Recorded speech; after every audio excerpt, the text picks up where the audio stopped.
Magkakaroon po kasi kami ng propaganda mamayang gabi. Imbitahan po na sa ano namin kayo. Ay, may Pwede dala niyo akong po- ulam. Baka hindi pa kayo kumain. Hindi pa po eh. Magandang araw po. Ng araw po. Nay, baka pwede po namin kayo maimbitahan na sumama po sa propaganda. Wala akong panahon eh. Pwede niyo Marami pong- akong gawa. Pwede niyo pong isama yung mga anak ko ninyo, mga kasama niyo po sa bahay. Saan ba yan? Kung ikaw ay nagising at ang bahay mo ay inuumpisahan ng dilaan ng apoy, hindi ka ba babalikwas upang ito ay takasan? Upang wag kang masunog? Paano na ang ating kaluluwa kung tayo ay magbubulag-bulagan? Ayan na ang apoy ng kaparusahan at hindi natin ito matatakasan. Hindi ba tayo babalikwas upang iligtas ang ating kaluluwa? Tigil! Tigil! Tigil ang kalawa na yan!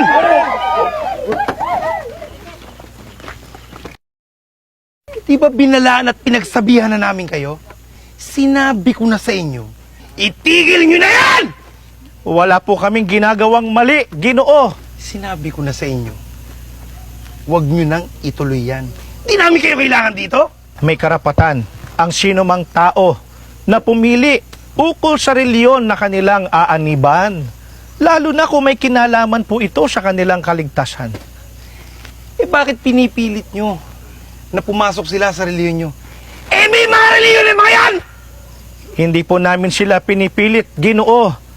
Subalit hindi po marapat na hadlangan natin silang makarating sa katotohanan at malaman ang tungkol sa tunay na iglesyang ililigtas ng Panginoon Kristo. Sige! Guluhin nyo yan! Guluhin yan! Sandali ho! Teka ho, wag naman po tayo masyadong marahas. Wala naman po silang ibang hangarin kung di mailapit tayo sa Diyos. Tumahimik ka, Lupito. Ba't di po natin sila bigyan ng pagkakataon?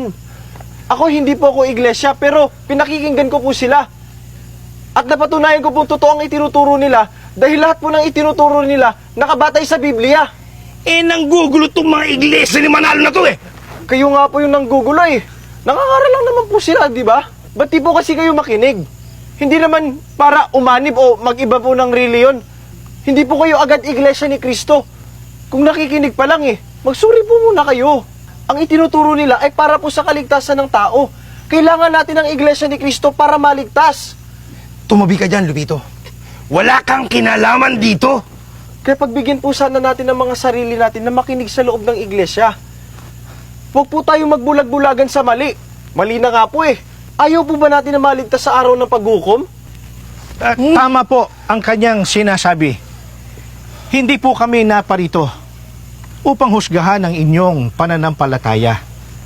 Narito po kaming mga iglesia ni Kristo upang maging kasangkapan na makarating ang mga tao sa pagkaunawa ng katotohanan. Itutuwid ko lang po Hindi po iglesia ni Manalo. Iglesia ni Kristo po. Ang Panginoong Kristo po ang nagtatag ng iglesia. Hindi po kami namimilit, Ginoo, kung ano po ang kalooban ng Panginoong Diyos. Ang Panginoong Diyos po ang siyang may hawak ng isipan at damdamin ng mga taong nais maglingkod sa Kanya, maging yaong mga nais magtamo ng kaligtasan. Kung sa bagay, tama ka. Wala naman sigurong taong magsasabing ayaw niyang maligtas sa araw ng paghuhukom. Payagan niyo po kami na patuloy naming ituro ang kalooban ng Panginoon Diyos na nakasulat sa Biblia. Inaanyayahan po namin kayo na magsuri at makinig. Samahan po ninyo ang inyong mga kababayan na laging nakikinig.